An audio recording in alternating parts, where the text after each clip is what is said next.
Shalom y bienvenidos nuevamente a este episodio de un análisis profundo de la doctrina.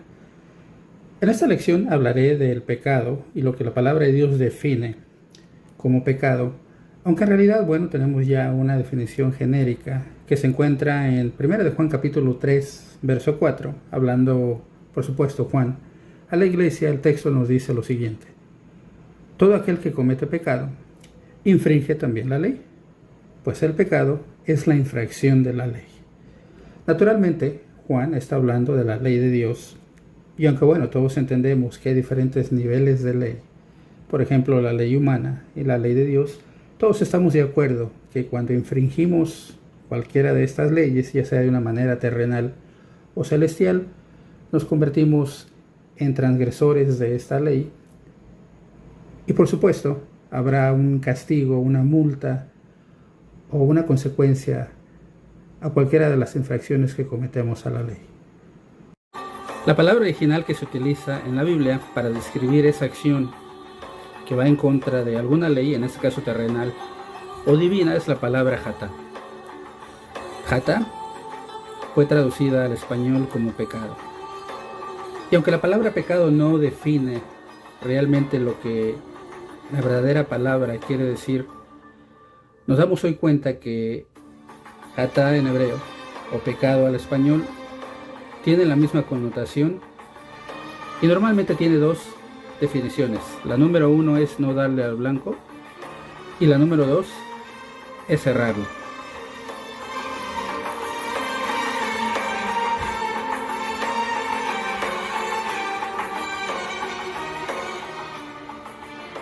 Una vez que nosotros tenemos esta definición más amplia, un poquito más compleja de lo que significa la palabra hatá en hebreo o pecado en español, podemos entonces hablar de tres elementos fundamentales para entender lo que es el pecado.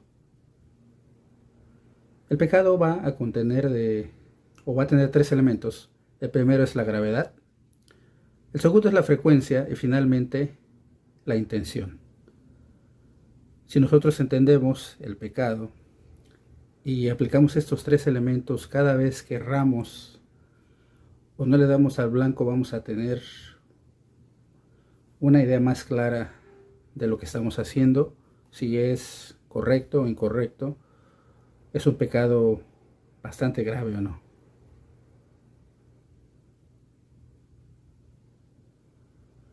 Y es que hoy por hoy, la gente en la sociedad en realidad solamente tiene una idea en general de lo que es el pecado. Hay alguna gente que por supuesto opina, dice y expresa que en realidad ellos no son malos, no cometen ningún pecado lo suficientemente grave para estar mal delante de los ojos de Dios. E incluso hay gente que dice que ellos se consideran buenos. Hay otra gente que en realidad no sabe si está haciendo mal, está haciendo bien, si es correcto o incorrecto esta manera de conducta que pudiera estar presentando dentro de la sociedad. Y a veces es muy difícil cuando no encontramos o tenemos un compás o una guía que pueda facilitarnos el camino a seguir.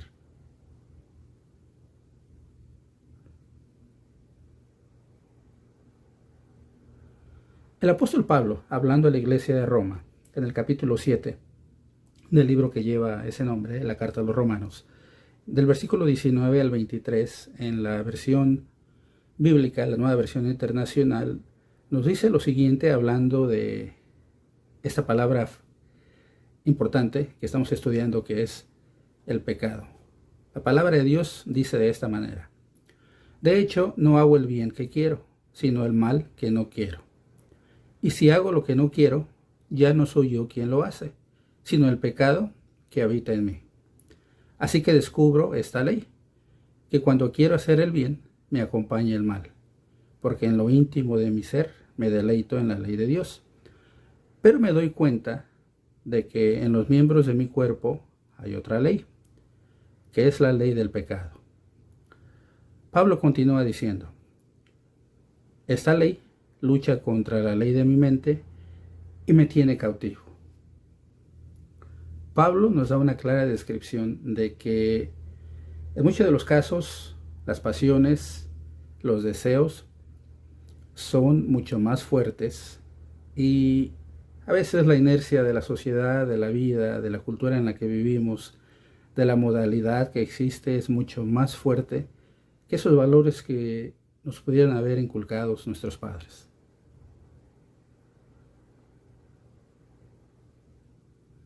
Y es que aquí empezamos a preguntarnos y a cuestionar si tal vez eso que hacemos es pecado, ¿no? Y empezamos a tratar o a encontrar una serie de justificaciones que, bueno, van a calmar nuestra conciencia.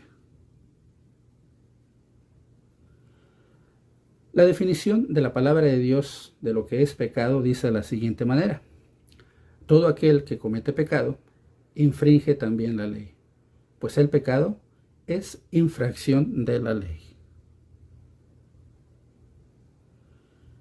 Para entender qué es pecado, vamos a tener que regresar a las páginas del Antiguo Testamento en su primer libro, que es el libro de Génesis. Y bueno, como todo buen lector, sabrás que Adán y Eva tuvieron dos hijos que juegan un papel importante, quienes fueron Caín y Abel, y la Biblia declara en Génesis capítulo 4 lo siguiente: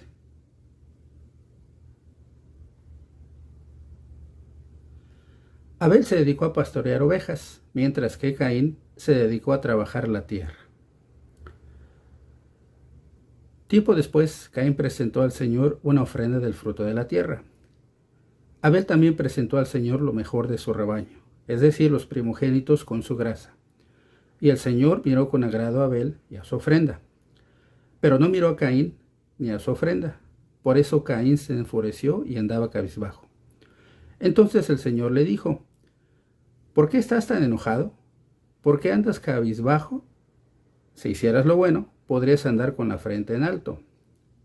Pero si haces lo malo, el pecado te acecha, como una fiera lista para atraparte. No obstante, tú puedes dominarlo.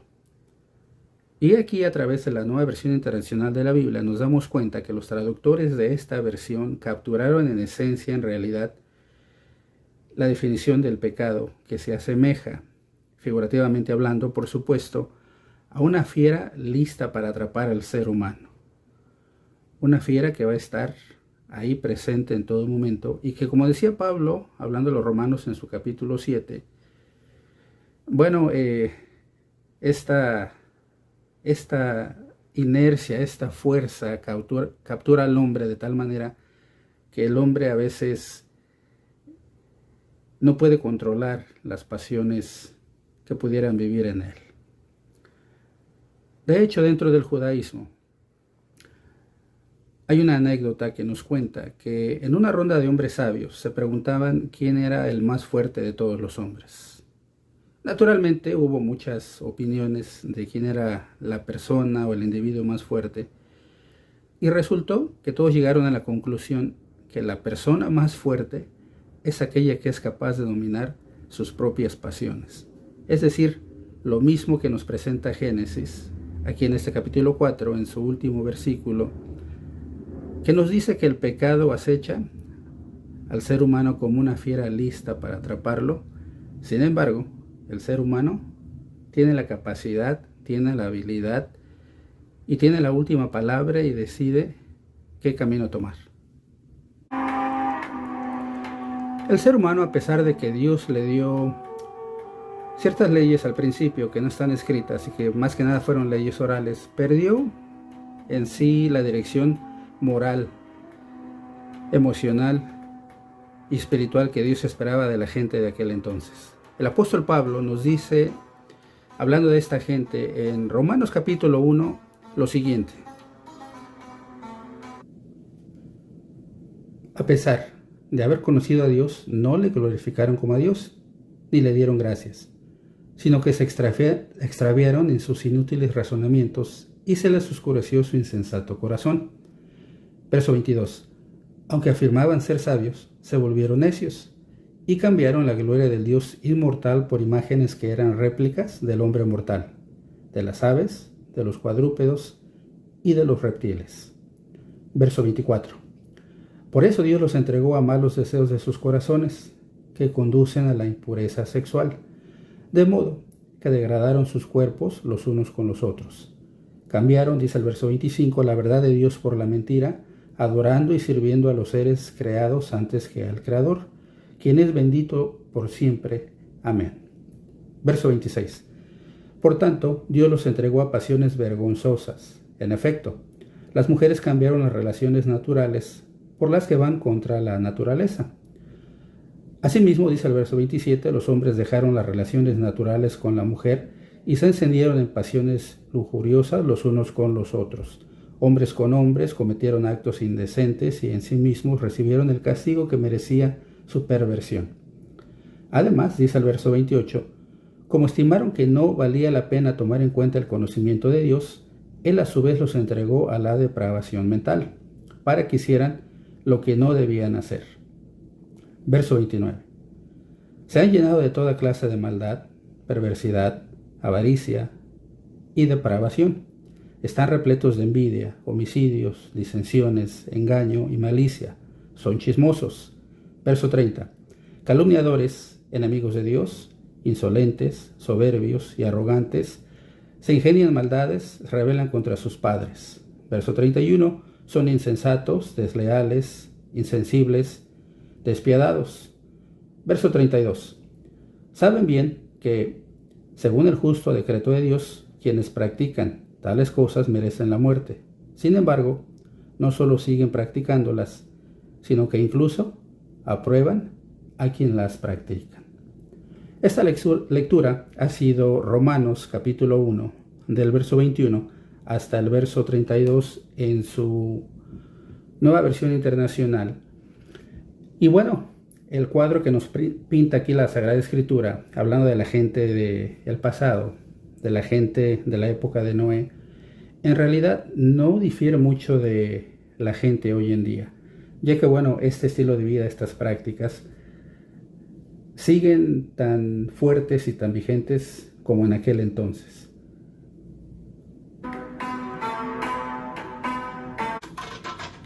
Así es que bueno, regresando un poquito a la historia de los descendientes de Caín, de Abel, llegamos después con Noé y nos vamos a dar cuenta que después del diluvio universal, bueno, Noé va a repoblar la tierra a través de sus hijos y la palabra de Dios nos presenta un mapa interesante, ya que bueno, los hijos de Noé llevaban con ellos cada uno de los buenos principios que Noé les había inculcado.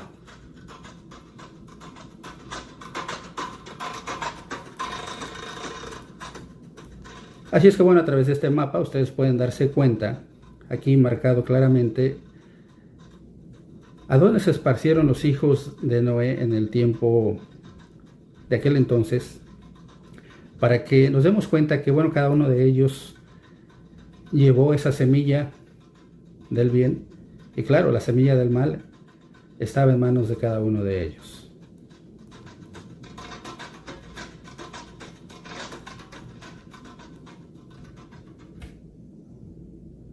Así es que bueno, cuando los hijos de Noé van a poblar la tierra nuevamente, llevan con ellos 7 preceptos universales que, aunque no aparecen claramente con textos específicos en las Sagradas Escrituras, sí pueden ser encontrados a través de un análisis profundo de la doctrina. Vamos a hablar hoy de esos 7 preceptos universales que son, por supuesto, parte de ese pecado del cual estamos hablando hoy en día.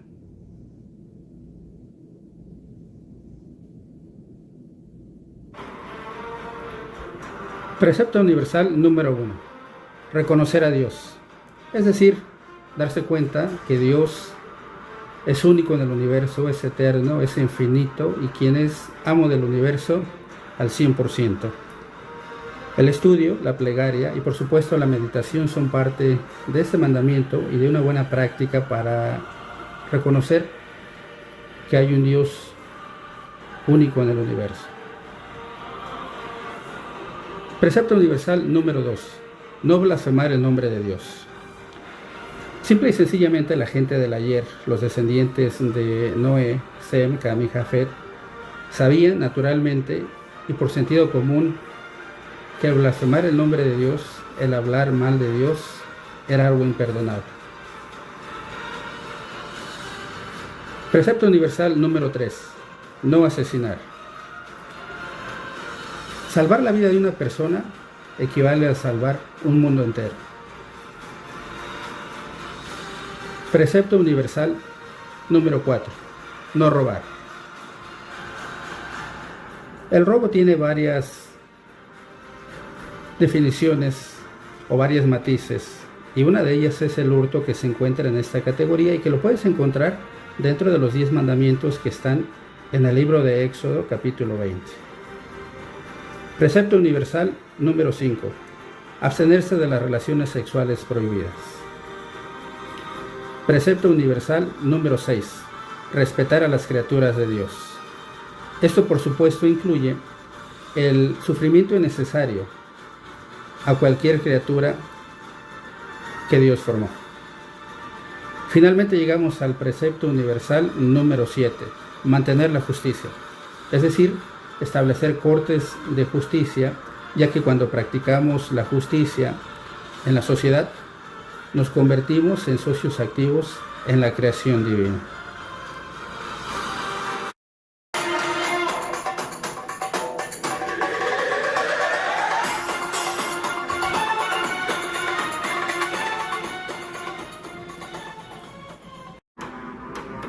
Con todo esto, encontramos en la Sagrada Escritura que, los descendientes de Sem, Cam y Jafet se olvidaron completamente de Dios, y aparece en escena un personaje llamado Nimrod, que junto con su esposa y su madre a la vez, quien fue Semiramis, engendran a un hijo llamado Tamuz, y que esa triada diabólica va a desviar a la humanidad de aquel entonces desde un punto de vista espiritual, emocional y físico, para que pierdan completamente el camino hacia Dios.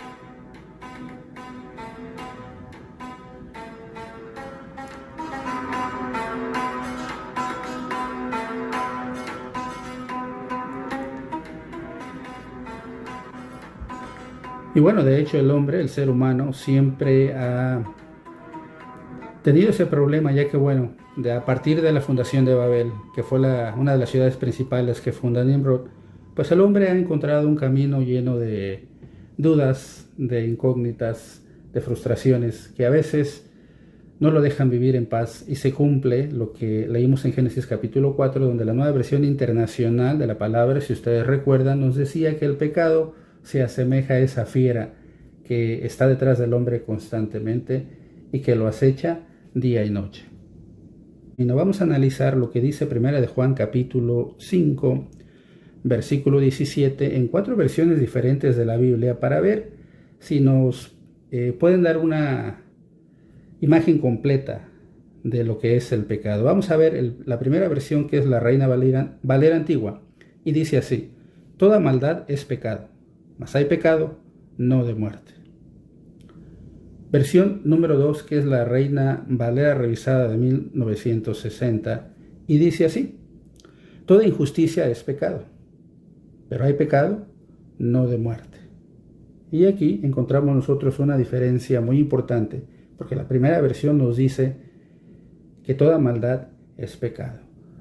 Sin embargo, hoy por hoy la gente nos preguntaría, ¿qué es en realidad maldad? Porque lo que para nosotros puede ser malo, para ellos puede ser bueno, y viceversa.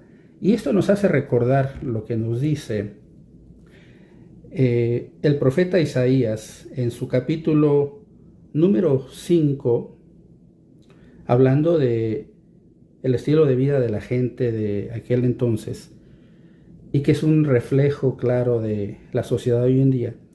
Y Isaías nos va a dar también una descripción de la gente de su tiempo, y vamos a leer el versículo número 20 del capítulo 5 de Isaías, y dice de la siguiente manera: hay de los que a lo malo dicen bueno, y a lo bueno malo, que hacen de la luz tinieblas y de las tinieblas luz, que ponen lo amargo por dulce y lo dulce por amargo.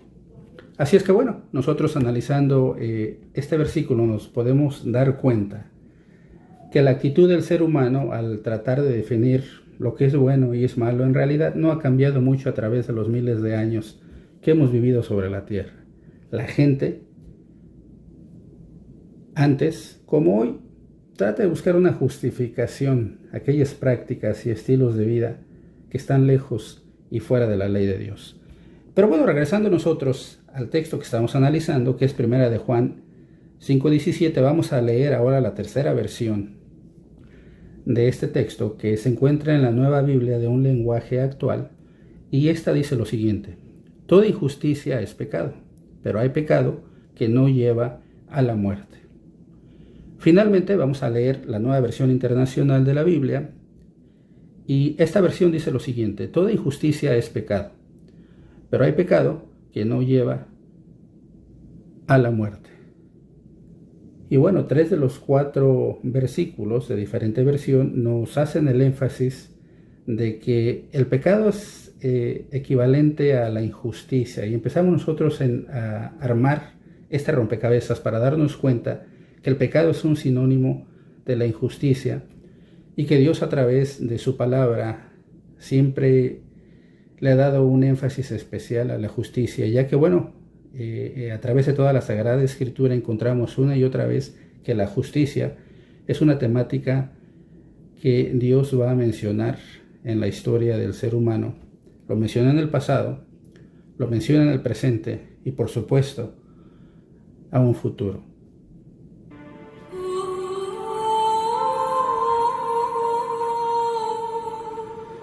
Así es que bueno, hasta estos momentos hemos analizado cómo la palabra original en el hebreo de Hata significa pecado, ya traducido al español, pero ambas definiciones, por supuesto, nos llevan a entender que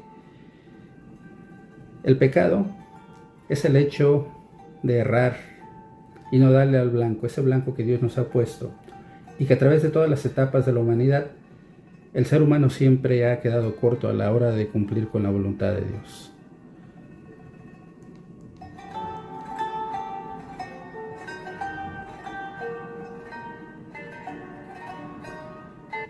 Así es que bueno, a la hora de nosotros poner las cosas en la balanza, nos vamos a dar cuenta y recordar nuevamente que la ley de Dios nos da un balance perfecto a la hora de cumplir con su ley, y bueno, no estar en ese estado donde vamos a errar constantemente o vamos a errar de vez en cuando, y no le vamos a dar ese blanco que marcó Dios y que espera que todos aquellos que le seguimos seamos capaces de cumplir. Así es que bueno, hablando y regresando a este punto, el pecado tiene 3 elementos importantes, que es la gravedad, la frecuencia y la intención.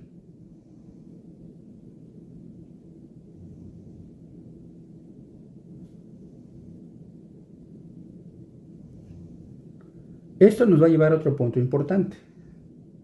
Si te diste cuenta, en 1 de Juan capítulo 5 decía que había un pecado no de muerte. Y aquí vamos entonces a hacer una división del tipo de pecados que existe y que la palabra de Dios hace mención de cada uno de ellos. Número 1 es el pecado de muerte. Este es un sinónimo del número 3, que es un pecado de hierro. Vamos a ver más adelante la definición de cada uno de ellos. Regresando al número 2, hay un pecado no de muerte, que es sinónimo casualmente del número 4, que es un pecado por hierro. Vamos a ver entonces el ejemplo de estos pecados de hierro o de muerte, de hierro o no de muerte, y no hay mejor ejemplo que lo que dice la palabra de Dios. Y vamos a analizar el capítulo 35 del libro de los Números en la Nueva Versión Internacional, y vamos a leer del verso 16 al 21, que dice lo siguiente: si alguien golpea a una persona con un objeto de hierro y esa persona muere, el agresor es un asesino y será condenado a muerte. Si alguien golpea a una persona con una piedra y esa persona muere, el agresor es un asesino y será condenado a muerte. Si alguien golpea a una persona con un pedazo de madera y esa persona muere, el agresor es un asesino y será condenado a muerte. Corresponderá al vengador matar al asesino. Cuando lo encuentre, lo matará. Si alguien mata a una persona por haberle empujado con malas intenciones, o por haberle lanzado algo intencionalmente, o por haberle dado un puñetazo por enemistad, el agresor es un asesino y será condenado a muerte. Aquí tenemos un dato muy curioso y muy importante que no debemos de perder de vista, el cual es un factor común denominador, y esta es la intención con la cual se está cometiendo este pecado.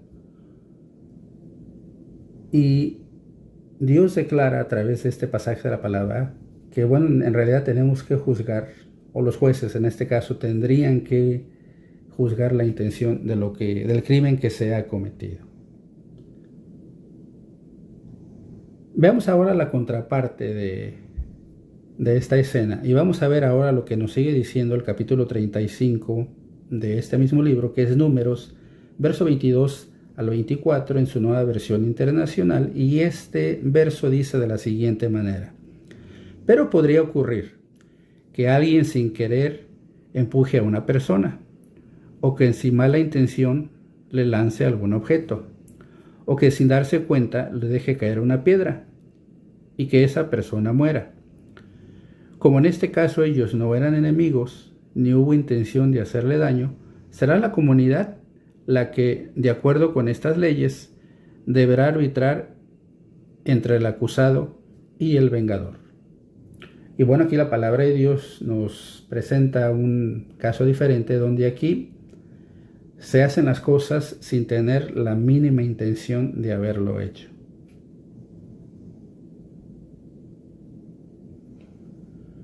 La palabra de Dios declara también algo similar cuando leemos en el primer libro de Samuel, capítulo 2, verso 25, lo siguiente: si pecare el hombre contra el hombre, los jueces le juzgarán, mas si alguno pecare contra el Señor, ¿quién rogará por él? Espero que estén disfrutando este tema y esta lección que habla del pecado, y que, bueno, hayamos ya entendido a través de los puntos que se han presentado en esta lección esa descripción de lo que es pecado desde otro punto de vista.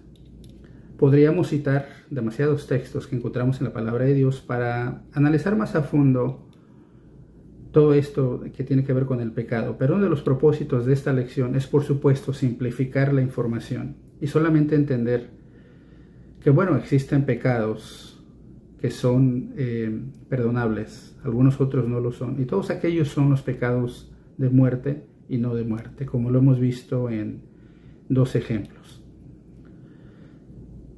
La palabra de Dios nos muestra desde el capítulo 1 del libro de Levítico hasta el capítulo 7 cómo Dios, a través de su misericordia, dio mandamientos para la justificación de los pecados, que no los vamos a leer por obvio de tiempo, pero sí les recomiendo que lo hagan en casa, y que, bueno, esto dé pauta para que ustedes en casa pues retomen este tema y lo puedan analizar profundamente y lo comenten, por supuesto, dentro de sus iglesias. A la finalización del capítulo 7 de Levítico hay un breve resumen de los cuales nos dice la palabra de Dios que estos son los mandamientos, las expiaciones de los holocaustos, etcétera, etcétera, para la justificación de los pecados. Ustedes y yo sabemos, comprendemos y aceptamos que la muerte del Mesías fue el máximo sacrificio, y que a través de su muerte, a través de su sangre, de su expiación por todos los pecados de la humanidad, pues Dios nos da una nueva oportunidad para no errar en el camino. El no darle al blanco no es la idea que tiene Dios del ser humano al caminar en este largo camino llamado vida. La vida nos presenta diferentes retos, diferentes problemas, y bueno, Dios nos muestra una manera de cómo caminar, qué hacer, qué no hacer en la vida para no caer precisamente en todos esos errores que algunos pueden ser de una manera sin intención y otros tal vez malintencionados. Romanos capítulo 2, verso 5 o verso 6 nos dice lo siguiente: el cual pagará a cada uno conforme a sus obras, por supuesto hablando de Dios. Verso 7. A los que perseverando en bien hacer buscan gloria y honra e inmortalidad, la vida eterna. Verso 8. Mas los que son contenciosos y no obedecen a la verdad, antes obedecen a la injusticia, enojo, ira, tribulación y angustia, dice el verso 9, sobre toda persona humana que obra lo malo, el judío primeramente y también el griego. Verso 10. Mas gloria y honra y paz a cualquiera que obra el bien, al judío primeramente y también al griego. El apóstol Pablo aquí nos clarifica que Dios no es un Dios injusto y que premia a aquellos que hacen lo bueno, pero castiga a todos aquellos que hacen lo malo o cometen pecado, es decir, hierran constantemente de una manera intencional o no intencional. Dice el verso 11, porque no hay acepción de personas para con Dios. Verso 12, que es el verso importante y que debemos de verlo desde una óptica, esa óptica que hoy hemos aprendido hablando del pecado. Dice el verso 12, porque todos los que sin ley pecaron, recuerden, el tema central aquí es el pecado, sin ley también perecerán, y todos los que en la ley pecaron, por la ley serán juzgados. Más adelante los textos nos van a hablar de una situación donde Dios, como dice el texto, no hace acepción de personas y es un Dios justo. Existen diferentes versiones dentro de la Iglesia de Dios, donde a veces se enseña de una manera equivocada que las personas que no escucharon sobre el Evangelio o del Evangelio de Jesucristo van a tener una nueva oportunidad para escucharlo. No hay tal dato en la Biblia y son conclusiones a las que llegaron diferentes grupos religiosos en el pasado. Lo que sí es cierto es que la palabra de Dios nos dice que el pecado, esa manera de no darle al blanco, ya sea de una manera intencional o no intencional, va a ser juzgada por Dios. Los que conocieron la ley van a ser juzgados a través de la ley y los que no, como dice el texto, van a ser juzgados por otro tipo de medida. ¿Cuál es esta medida? Vamos a ver. El verso 14 dice, porque los gentiles que no tienen ley, naturalmente haciendo lo que es de la ley, o sea, cosas por sentido común. Los tales, aunque no tengan ley, ellos son ley a sí mismos. Sus buenos principios, los principios que la sociedad les inculcó, que las familias le inculcaron, van a ser los que determinan cómo van a ser juzgados. Verso 15. Mostrando la obra de la ley escrita en sus corazones, dando testimonio juntamente sus conciencias y acusándose y también excusándose sus pensamientos unos a otros. Es por eso que es muy importante que a la hora de hablar del pecado no nos quedemos encasillados simplemente con la descripción que el pecado es la transgresión de la ley, ya que tendríamos que preguntarnos qué va a suceder con las personas que no conocieron de la ley. Finalmente, puedo decirles que uno de los objetivos finales que Dios tiene para toda la humanidad es que dejemos de pecar. Es decir, que no caigamos presos en las garras de esa fiera, como le decía la Nueva Versión Internacional de la Biblia en el capítulo 4 de Génesis, que citábamos al principio de esta lección, donde nos dice que el pecado es semejante a una fiera que atrapa al ser humano y que puede ser capaz de mantenerlo ahí bajo sus garras. Sin embargo, recuerden el texto dice, versículo 7 de Génesis 4, que el hombre tiene la capacidad de librarse de las fieras o de las garras de esta fiera o del pecado, y que solamente a través de la ley de Dios nos dará las herramientas necesarias para que nosotros nos podamos liberar. Después de todo, Gálatas capítulo 6 nos describe la posición ideal que Dios quiere que busquemos cada uno de nosotros. Vamos a leer Romanos capítulo 6 y vamos a ver qué es lo que la palabra de Dios nos dice al respecto, porque en mi opinión esto es lo que Dios busca de ustedes y de mí. Vamos a ver el versículo 3. ¿O no sabéis que todos los que somos bautizados en Cristo Jesús somos bautizados en su muerte? Porque somos sepultados juntamente con él a muerte por el bautismo, para que como Cristo resucitó de los muertos por la gloria del Padre, así también nosotros andemos en novedad de vida. Verso 5. Porque si fuimos plantados juntamente en él a la semejanza de su muerte, así también lo seremos a la de su resurrección. Recuerden, estoy leyendo la versión Reina Valera antigua. 6:6 de Romanos.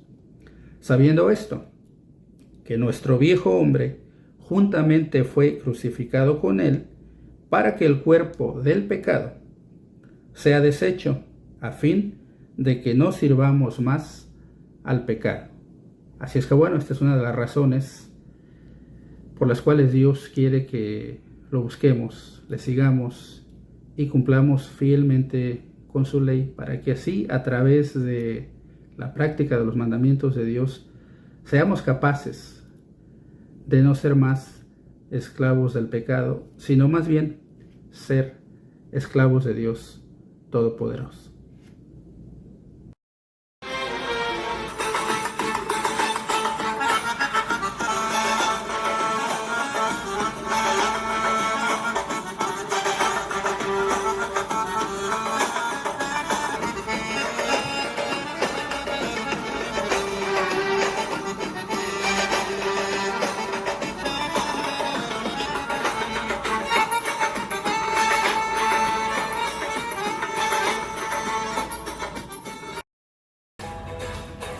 Gracias por acompañarme a esta lección y bueno, te invito a que te suscribas a cualquiera de las plataformas aquí en pantalla. Como siempre, si te gustó esta lección, suscríbete a este canal de YouTube, o si prefieres puedes enviarme un correo electrónico a info@iglesiadiosisraelita.org, donde personalmente estaré contestando tus preguntas, tus inquietudes y por supuesto siempre escuchando tus sugerencias. Que el Dios de Abraham, de Isaac y de Jacob te bendiga donde quiera que te encuentres. Shalom, shalom.